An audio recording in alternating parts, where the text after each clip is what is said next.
अगर सक्सेस चाहिए तो हमें उस चीज़ को तब तक पकड़ के रखना है जब तक वो हमें मिल ना जाए। 1 साल, 2 साल, 5 साल उसके पीछे पड़ जाओ, हमारी इच्छा शक्ति के आगे वो कुछ भी नहीं है। Elon Musk, Bill Gates, Warren Buffett, Mark Zuckerberg, Dhirubhai Ambani, Bharat के शेयर मार्केट के बादशाह Rakesh Jhunjhunwala, rich dad poor dad के लेखक रॉबर्ट कियोसाकी, अमेज़न के मालिक जेफ बेजोस, रतन टाटा, उसने अपने जीवन में शिखर तक पहुंचने के लिए क्या क्या पापड़ पेले हैं।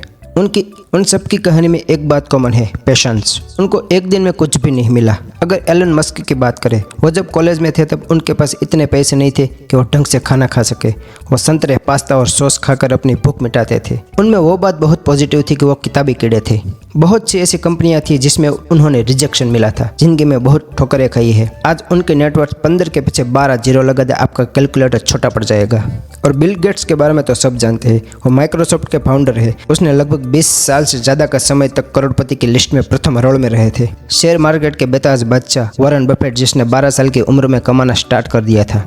लेकिन एक बात किसी ने नोटिस नहीं की कि उनकी उम्र 62 की हुई तब तक उसे कोई नहीं जानता था। उन्होंने 12 साल की उम्र में ही इन्वेस्ट स्टार्ट कर दिया था और उनको उनका गोल अचीव करने के लिए 50 साल तक का समय लगा था। वैसे ही मार्क जुकरबर्ग, धीरूभाई अंबानी, भारत के Warren Buffett, Rakesh Jhunjhunwala, rich dad poor dad के लेखक रॉबर्ट कियोसाकी, सबकी शुरुआत अगर देखोगे तो कुछ ज्यादा फर्क नहीं दिखेगा। अमेज़न के मालिक जेफ बेजोस, उनकी कंपनी की शुरुआत एक गैरेज में की थी। आप उनकी ओल्ड तस्वीर देख सकते हैं कि उनकी शुरुआत कैसे की थी। और आज उनके नेटवर्थ की कल्पना करनी हमारे लिए बहुत मुश्किल है। रतन टाटा को कौन नहीं जानता, उनका परिचय और उनका किस्सा सुनाने की किसी को जरूरत नहीं है। उस किस्से से जुड़ी एक कहानी याद आ रही है। जब मुंबई में उस वक्त में सिनेमा के जनक लुमायर भाइयों उनकी आलिशान होटल वाटसन में पहली फिल्म शो की थी, उस वक्त जमशेदजी ताता को वहां पर जाने के लिए रोका गया था। उस देशभक्त के दिल पर चोट लगी क्योंकि वहां गेट पर बाहर लिखा था कि भारतीय और कुत्तों को आना मना है। उस अपमान को वो देशभक्त सहन नहीं कर पाया और उन्होंने इस अपमान का बदला लेने के लिए मुंबई में गेटवे ऑफ इंडिया के सामने समुद्र तट पर 14 दिसंबर 1903 में एक शानदार होटल बना दी। वो ताज होटल से प्रसिद्ध है। रतन टाटा कंपनी में सिर्फ एक कर्मचारी थे,